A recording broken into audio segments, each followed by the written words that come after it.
Veľmi rýchlo, veľmi skrátke vám chcem povedať, o čom je Vision Board, ktorý som spomínala už v minulom príspevku. Ja mám takúto nástenku, na ktorej som mala svoje obrazy, ktoré sa mi už plnili, takže tu mám nejaké svoje nové sny a ciele, ktoré chcem dosiahnuť. Mám tu nejaké motá, kľudne si tam môžete dať čokoľvek, čo s vami súzne, môžete si tam dať nejaké afirmácie a hlavne ja tu mám 3-krát ďakujem, ďakujem, ďakujem. A prečo? Pretože vďačnosť je veľmi mocný nástroj, o tom hovorím aj v programe 21 dní pre svoje lepšie ja, vďačnosť na Hero platforme. A najlepšie, čo vám môžem poradiť, je vizualizovať si tieto obrazy a precítiť ich. To je podstatné, vedieť ich precítiť.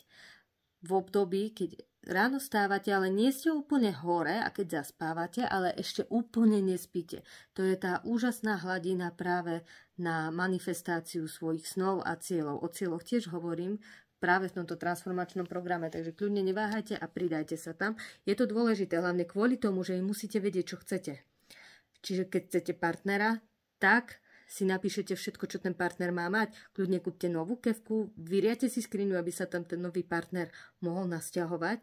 Pokiaľ chcete mať novú prácu, tak si kúpte kostým a vizualizujte si, hlavne precíťte tie svoje sny.